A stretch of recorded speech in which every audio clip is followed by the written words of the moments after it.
Gobierno de José López Portillo.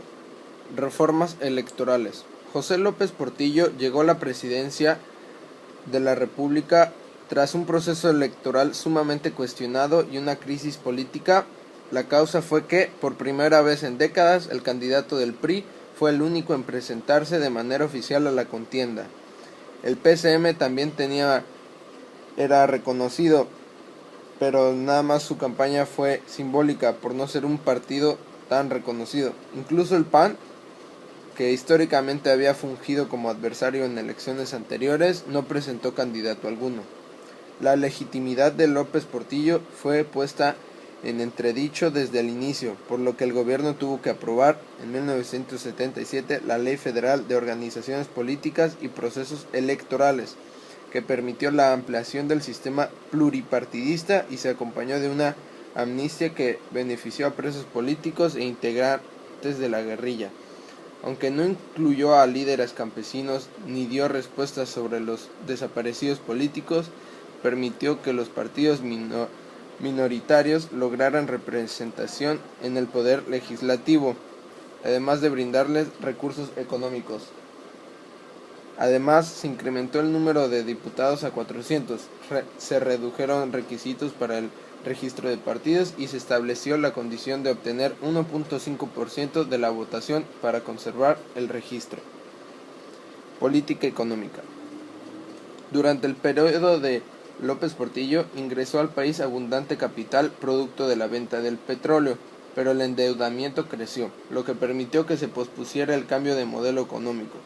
Además, el presidente controló las demandas de aumento salarial mediante la creación de empleos nuevos, gracias a los ingresos petroleros. En ese sexenio se había confirmado la existencia de una amplia reserva petrolera, a lo cual se sumó el aumento del precio del barril de crudo de 4 a 38 dólares.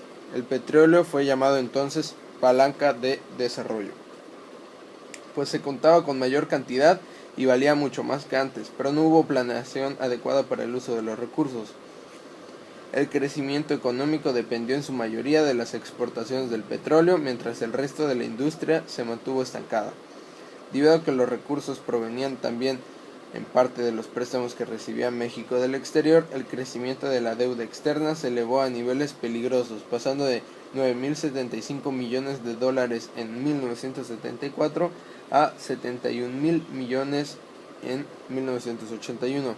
Debido a la crisis internacional, Estados Unidos incrementó las tasas de interés, lo cual elevó el monto que México debía pagar por su deuda. Para 1982 la crisis parecía incontrolable y se tomaron las siguientes medidas: devaluación del peso, reducción del gasto público, restricción de créditos y el incremento de las tasas de interés. Aunque estas medidas nivelaron la economía, no fueron capaces de frenar la inflación. En febrero y agosto de 1982 ocurrieron dos devaluaciones que permitieron aliviar la situación, pero afectaron el poder adquisitivo de los salarios. López Portillo consideró que la única solución para evitar la fuga de divisas era la estatización de la banca, que ocurrió en septiembre. Con ello, el Estado recuperó el control financiero. Dicha medida rompió la alianza política que la cúpula financiera, industrial y comercial mantenía con el gobierno. Durante este gobierno se llevaron a cabo diversos programas que buscaban reactivar la economía, por ejemplo, la Alianza para la Producción, que buscó incentivar a los empresarios a incrementar sus inversiones en su producción y a los trabajadores a moderar sus demandas salariales. El Plan Global de Desarrollo. Entre sus objetivos estaba mejorar las condiciones de vida de la población y aumentar el crecimiento económico de las regiones económicas del país. El Sistema Alimentario Mexicano. Con este programa se intentó recuperar la autosuficiencia alimentaria, por lo menos en cuanto a productos básicos. La política exterior.